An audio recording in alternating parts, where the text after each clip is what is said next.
behind the labor problems at American Airlines. President Clinton today gave an emergency mediation board 2 more days to propose a settlement between American and its pilots.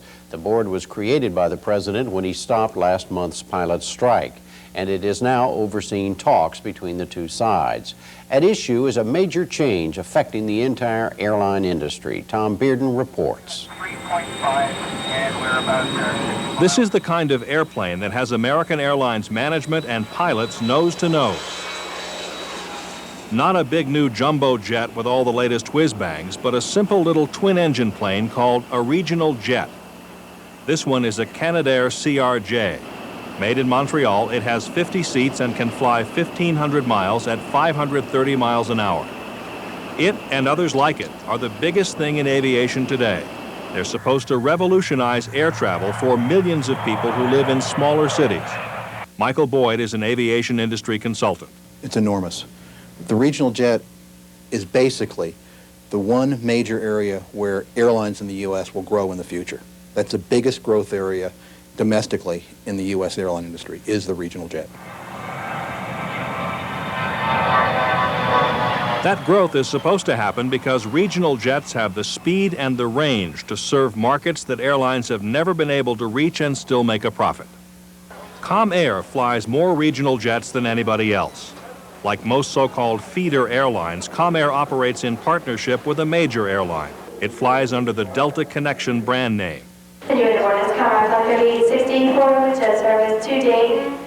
Its niche is to fly people from small cities to the Delta hub in Cincinnati, where they connect to other planes for their final destination. Recently, COMAIR began flying one of its new CRJs between Cincinnati and Evansville, Indiana. It's replacing turboprop aircraft, which many passengers avoid because of the perception that propeller planes are inferior to pure jets. David Muller is the CEO of COMAIR. We feel that there have been people who heretofore flying over competitive hubs are now coming with us because of the jet, and we feel that people who have shied away from the so-called regional airlines because of turboprops are now at ease in flying with us. Passengers we talked to in Evansville were enthusiastic about flying on a jet instead of a turboprop. Steve Caballero is a Florida businessman. There's a lot more room on the airplane to start with, and it seems to be less bumpier over flight. Did you book this trip specifically because you could be on a jet? Yes, in fact, I changed my arrangements completely just to get on jet service for my return today. Businesswomen Diane Bassmeyer and Shirley Orth agree. I've heard comments from other travelers that they do book specifically to be on a jet, so I think that's an important factor for some people. I do too, because I think when you go, a lot of times what people have done out of Evansville in particular is to drive all the way to St. Louis or drive to Louisville to get jet service. Muller says the CRJs have been an unalloyed success. It opened up new opportunities for us. Heretofore, we couldn't operate an airplane more than 300 or 400 miles. We can now go 1,200 miles nonstop with a full load of passengers. We can do multiple missions whereby we don't have to buy fuel. We can conserve fuel. It allowed us to fill voids in a schedule in our hubs in association with our friends at Delta. Just a lot of things that we couldn't do before. What makes jet service for Evansville possible is the regional jet's ability to turn a profit even when more than half its seats are empty. Larger planes flown under a major airline's cost structure require a much higher load factor to break even. James Parker is a regional airline analyst for an Atlanta investment firm. The economics of this aircraft for feeder airlines are extremely compelling in that you need only about 22 passengers to break even. And if you've got 29 or 30 people on this 50-seat aircraft, you can make a profit margin that's 15 to 20%. Parker says that's mainly because labor costs are much lower for regional carriers. The captain that would fly this 50-seat regional jet, his or her annual compensation would be something like $65,000 to $70,000. Generally, for a major airline, the lowest paid captain makes about $140,000 per year. So the economics are very appropriate for feeder airlines, but not very appropriate for major airlines to operate this 50-seat regional jet. Those lower salaries are the key issue in the argument between American Airlines management and its pilots. American wants the pilots that fly for its commuter subsidiary, American Eagle, to fly the regional jets. But the much more highly paid mainline American pilots want their members in the cockpit. Ironically, both pilots' groups are unionized, but are represented by different unions. Boyd says the fact that two unions are fighting over who's going to fly the new jets and at what price has undermined their traditional solidarity. I think brotherhood in the union business went right down the crane fixture when the rest of the unions didn't come out and raise absolute hell when Clinton stopped that strike at the APA. So far, Delta's pilots haven't raised an objection to COMAIR's regional jets because their current contract restricts the size of the aircraft COMAIR's pilots can fly. Delta does have a scope clause in their contract with their pilots, which limits us to operating 70 seats, and we intend to operate within that. The next generation for us is 69 or 70 seats. Arguments over who gets to fly the regional jets hasn't derailed any other airline, but that may change as labor contracts come up for renewal. Mesaba Airlines is one of Northwest Airlines' feeder partners, operating as Northwest Airlink. Right now they're flying turboprops, but Northwest has placed a $300 million order for 12 Avro RJ-85 regional jets and will lease them to Mesaba. They're larger than the CRJs. The 69-seat jets will allow Mesaba to be the first feeder airline to offer first-class service. But these new aircraft will replace some of Northwest's DC-9 jets on several routes. Some analysts think if that happens often enough, the unions will balk. The Airline Pilots Association declined our request for an interview. But Mesaba President Brian Bedford doesn't see such a confrontation developing between his airline and Northwest. I don't think the regional jets that we're operating represent a threat to Northwest jobs or Northwest growth. Quite the contrary. As we grow our feed to Northwest Airlines, it empowers them to grow their mainline fleet, and they're doing that. They're adding DC-10s and 757s and DC-9s. So I think that Northwest has got some robust growth planned for their mainline unit. Good afternoon, ladies and gentlemen. At this time, we would like to begin passenger boarding flight 5372, service to Moline, continuing on to Bloomington and on to Champaign. Ironically, the planes that have been hailed as being of great benefit to some small cities may actually cause problems for the very small airports that are now served by turboprops. We just finished a study on regional air service, and there's going to be about 100 cities, 100 airports that will lose scheduled service in the next decade. And this regional jet, when it goes into a city, if there's a city an hour away that has only turboprop service, it's going to cause more leakage, as we call it, or reverse leakage, into that city that has the jet.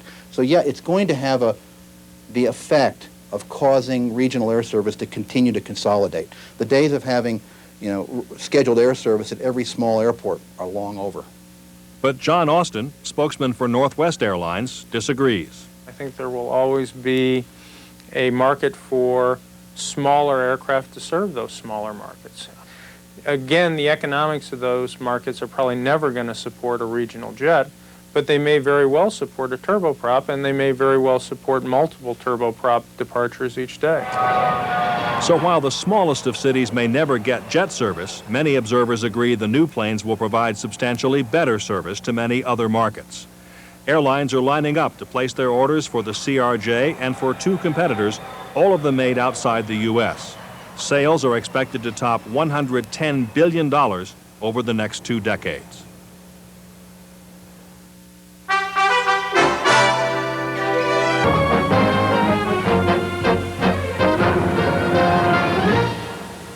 They appear to be the future of flying in rural areas, but they're also proving to be major thorns in the side of certain pilots' unions. CNN's Ed Garston examines regional jets and their impact on aviation and the flying public. Call them puddle jumpers, call them pencils with wings, as many travelers do, but call these turboprop planes the only way to get from point A to B if one of those points happens to be a small city. But now a new kind of plane is rapidly landing at locations previously served only by those little prop jobs. It's a pint-sized version of a big airliner. They're called regional jets, or RJs. COMAIR, which operates as the Delta Connection, will soon take delivery of its 50th, by far the most of any U.S. air carrier. The jet clearly is more comfortable. It flies higher, it flies faster than a turboprop. About twice as fast and almost twice as high. with a range of more than 1,000 miles, twice as far as the turboprops. At COMAIR's headquarters outside Cincinnati, Mike Stewart, VP of the company's aircraft operations and a pilot, showed us why RJs are, in his words, a dream to fly for both pilots and passengers. The aircraft has 50 seats. It's configured in 2 and 2 seating. We have 2 seats on either side of the aisle. Also, because of that configuration, we have overhead bins on both sides, as you would find in many of the jet transports. Gone are the days of the old glass dial gauges, and it's been replaced by computer screens. The computers monitor the aircraft, all the aircraft systems. For example, things as basic as the doors, also anti-ice systems, flight control systems. Now, regional jets are more expensive to operate than turboprops, but COMAIR says increased passenger volume has more than made up the difference. In fact, in the 4 years since COMAIR began flying RJs, its bottom line has soared. In fact, it's doubled. We have been able to expand this hub by bringing in markets that are too small for Delta's larger airplanes to serve. But RJs are also at the core of a labor dispute between American Airlines and its pilots who fly the large jetliners. They're paid more than twice as much as so-called commuter plane pilots who would also fly the RJs. Americans' pilots fear their jobs will be put in jeopardy if the airline flies more of the regional jets with lower-paid pilots. American says it needs the little jets to remain competitive and to save jobs. If we don't have a competitive feed, just like our competitors do, we're going to be at an economic disadvantage, and it's going to disadvantage our flights and put American Airlines pilots in jeopardy. But with no similar labor troubles, COMAIR hopes to put its turboprops out to pasture and replace them all with regional jets by the year 2000. And by then, aviation experts say other commuter lines may find they have to finally join the jet age or be grounded. Ed Garston, CNN, Covington, Kentucky. And a footnote to the American Airlines dispute. Tomorrow, the airline and the Allied Pilots Association will begin their arguments in front of the Presidential Emergency Panel. Those hearings are closed to the media. They're stacked up by the dozen at Cincinnati Airport, row on row of Bombardier's Canadair regional jet.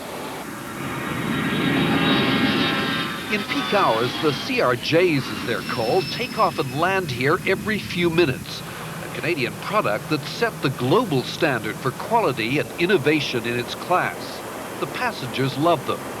It's a pleasure to fly this aircraft. The pilots love them. It's a joy to fly. It's a very smooth operating airplane. Judging by the demand, the airline industry loves them too. At Bombardier's Montreal plant, 230 have already been manufactured or ordered by countries like Argentina, Germany, and China. The regional jet, along with its other aircraft, has made Bombardier the third biggest airline manufacturer in the world, the industry leader in shorter-haul planes. COMAIR, a Cincinnati-based feeder for Delta, has bought 50 of the jets. It really has. It's a whole new airplane type for the aviation industry, not unlike the Concorde was several years ago. It really has brought a new dimension to air travel. For decades, many Canadians complained about Canada's so-called branch plant economy, about how the big U.S. multinationals were taking over our businesses and imposing their technology and their standards. Well, Bombardier is one Canadian company that's reversed that trend. It's bought out British and American aerospace companies, along with other Canadian ones, and in the process, it's shaken up the world airline industry. Fast, quiet, and highly advanced technologically, Bombardier's 50-seater is already beginning to put the smaller, noisier turboprops out of business. With its longer range, almost 2,000 kilometers, it's also enabling passengers to avoid connecting flights in the major hub airports. Everybody's predicting that it's going to have hub bypass. The idea that you're going to be able to fly from two smaller cities without having to stop someplace and change airplanes. Worried by Canada's huge lead in regional jets, foreign competitors are struggling to catch up. But Bombardier is already a step ahead, rushing to produce a bigger 70-seat version of the CRJ to meet expanding passenger loads. I think we have in Canada the intellectual resources required to design new aircraft, to design aircraft that are really competitive, and to do it right. And that is, to a large extent, really the only strength we have. Not to mention some financial help from Ottawa. As he watches his aircraft take shape, Lortie remembers the Avro Aero, the famously advanced Canadian fighter cancelled in 1959 because of a lack of buyers, a lack of financing, a lack of political will. Bombardier's regional jet is now doing for civilian aircraft what the Avro was never able to do: keep Canada's image flying high in the global market. David Halton, CBC News, Cincinnati.